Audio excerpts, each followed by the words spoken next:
ఎందుకు లిఫ్ట్ చేయలేదు? ఇప్పుడు ఏమైంది? నువ్వు చెప్పకుండా కంగారుగా వెళ్ళిపోతే నేనేమనుకోవాలి? ఎంత భయం వేసిందో తెలుసా?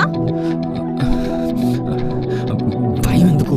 నీకు ఏమైనా అయిందేమో అని, నీకు ఏమైనా అవుతుందేమో అని. మందు తాగేటప్పుడు, బైక్ నడిపేటప్పుడు కంట్రోల్ ఉండమని ఎన్నిసార్లు చెప్పాను? నీకోసమే కదా. అది వద్దు ఇది వద్దు అని చెప్పాను. ఎందుకు? నీకేమైనా అవుతుందని భయం. వెళ్ళేటప్పుడు జాగ్రత్త జాగ్రత్త, అర్థమైందా? జాగ్రత్తగా వెళ్ళండి. మీరే చెప్పండి నాకు. మన ఇష్టపడే వాళ్ళు బాగుండాలని మంచి అయితే చెప్తాం కదా. వాళ్ళ కోసమే కదా చెప్తారు. వాళ్ళు బాగుండాలనే కదా. అర్థం చేసుకోరే.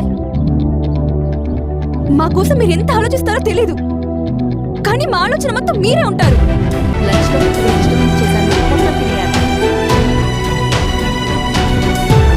ఇస్తాం కదా.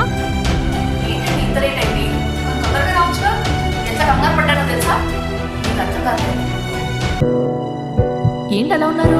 తలనొప్పిగా ఉందా? కాఫీ పెట్టమా? జాగ్రత్తగా వెళ్ళండి. నువ్వు చెప్పకుండా కంగారు వెళ్ళిపోతే నేనేమనుకోవాలి? సారీ ఎందుకు చెప్పాలి? ఎందుకా?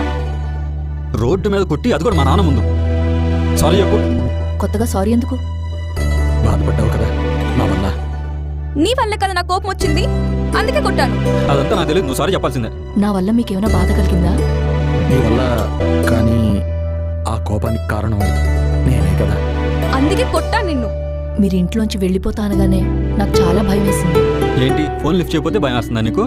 ప్రేమించాను కదా, భయాలుంటాయి. నీకు అర్థం కాదులే. నాకు అర్థమైంది. నీ ప్రేమ ఎలా ఉంటుందో నాకు అర్థమైంది. ఒక అమ్మాయి ప్రేమలో నాకు నీ ప్రేమ కనిపించింది.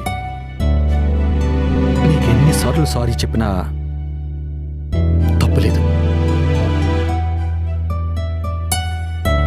ఎందుకంటే ఇన్నేళ్ల నుంచి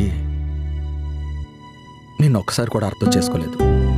నీ గురించి నేను ఆలోచించడమే మర్చిపోయాను. ఒక చిన్న మూమెంట్ నిన్ను గుర్తు చేసింది. మా అమ్మని చూశాకే నీ ప్రేమ అర్థమైంది. మనిషి కలిసి ఉంటుంటారు, వాళ్ళ ఎమోషన్స్ కూడా తెలిసి ఉండాలి. నీకోసం పుట్టాయని చెప్పను కానీ నీకోసం బతుకుతాను. నీకు చెప్పాలి. ఏంటది? సారీ. I love you.